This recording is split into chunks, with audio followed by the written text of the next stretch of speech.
함께 성장하는 채널 써니즈 구독과 좋아요 부탁드립니다.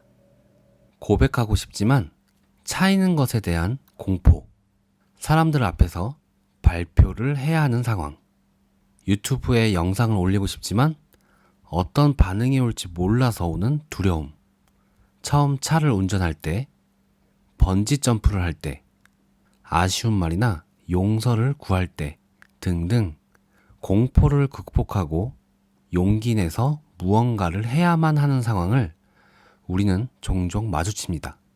데이비드 호킨스 박사는 놓아버림에서 이러한 공포를 놓아버리라고 합니다. 공포는 두려운 생각을 낳고 두려운 생각을 마음에 품을수록 두려운 일이 일어나기 쉽고 그 일이 다시 공포를 증폭시킨다고 합니다. 오늘은 이런 공포를 극복한 데이비드 호킨스 박사가 직접 겪은 사례를 소개합니다. 지금 공포를 놓아버리는 용기가 필요한 상황을 마주하고 계시다면 그 상황에 대입해서 생각해 보시면 도움이 될 것 같습니다. 공포 자체에 대한 공포 놓아버림은 아주 좋은 실험입니다. 공포 겁내기를 멈추고 나면 공포도 단지 어떤 느낌일 뿐이라는 것을 압니다. 나는 인턴 의사 시절부터 연설에 대한 공포가 있었습니다. 동료 의사들 앞에서 환자 사례를 설명하는 일은 생각만으로도 섬뜩해서 목소리조차 나오지 않았습니다. 이런 공포를 품었기 때문에 오히려 전체 직원회의에서 환자 사례를 발표해야만 하는 불가피한 상황까지 생겨버렸습니다. 환자 병력을 몇 단락 읽었을 때부터 목소리가 떨리더니 점점 약해지다가 끝내는 먹고 말았습니다.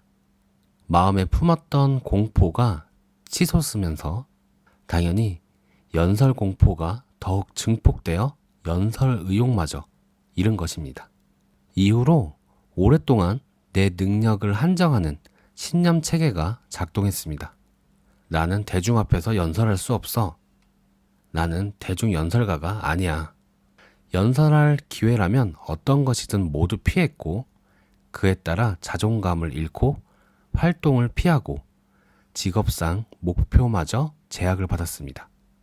그리고 세월이 흐르면서 공포는 다소 다른 양상을 보였습니다. 신념 체계가 이렇게 변했습니다. 여러 사람 앞에서 말하고 싶지 않아. 난 말을 재미없게 하는 사람이야. 말을 잘 못하는 사람이니까. 그러던 어느 날 어떤 공개 모임에서 말할 일이 생겼습니다. 자리에 앉아 공포에 직면할 용기를 낼 겨를은 있었습니다. 마음속으로 이렇게 자문자답했습니다. 어떤 일이 생겨야 최악의 사태라고 할 수 있을까? 내 이야기를 듣는 것이 끔찍히도 지루할 수 있겠지. 그러자 다른 사람이 연설을 지루하게 했던 경우들이 생각났고 그런 연설은 사실 흔해서 사람들이 지루해 하더라도 세상이 절대 끝장나지는 않는다는 점을 받아들일 수 있었습니다. 그러면서 공포 이면에 있던 자부심과 자만심도 놓아버렸습니다. 연설은 끔찍하게 지루할 수 있다는 점을 받아들였습니다. 운명의 날이 밝았고 미리 써놓아서 읽기만 하면 되었습니다.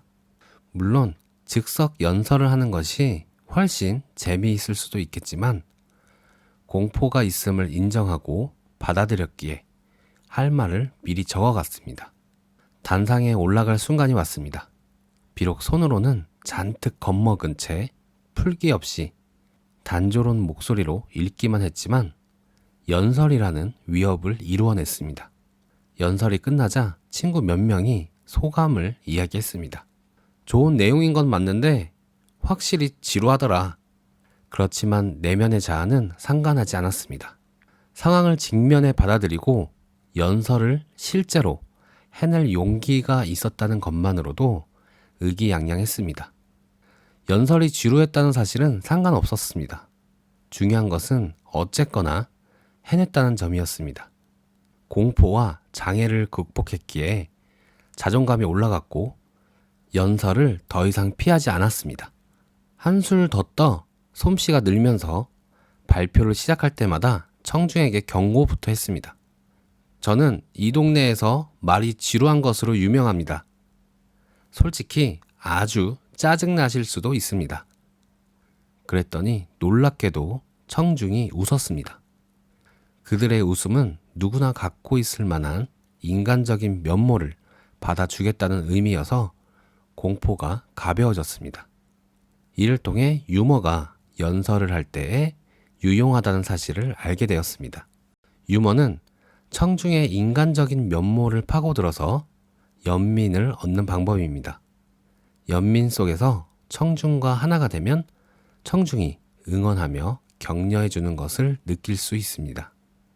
내 공포를 받아들여준 청중을 사랑하면 청중도 그들 자신이 두려워하는 일을 하고 있는 나를 사랑해 줍니다. 감정의 수준에서 이렇게 진화를 이루고 나니 연설을 즐기게도 되었습니다. 사람들 앞에 나설 일이 생기면 마음에서 남을 웃길 수 있는 부분이 활성화된다는 사실을 알 수 있습니다. 마침내 완전한 항복과 함께 미리 준비한 원고를 읽지 않고 즉석에서 연설할 수 있게 되었습니다. 경험이 쌓이면서 연설 실력이 느니 연설할 일도 늘었습니다. 덕분에 이전에는 이룰 수 없었던 직업상 목표도 성취했습니다.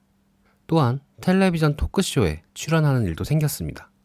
몇 안 되는 동료 인턴 앞에서 환자의 병력을 읽는 일조차 겁냈던 사람이 긴 과정을 거쳐 텔레비전 방송에 나가 바바라 월터스 쇼에 수백만 시청자 앞에서 이야기하는 것을 즐기게 되었습니다. 겁나는 일에서 자신을 해방시켜 성공적으로 실행하는 과정은 모두에게 이롭습니다.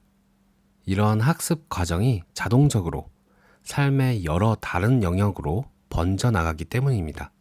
그에 따라 우리는 더욱 능력있고 자유롭고 행복해지며 마음의 평화를 얻습니다.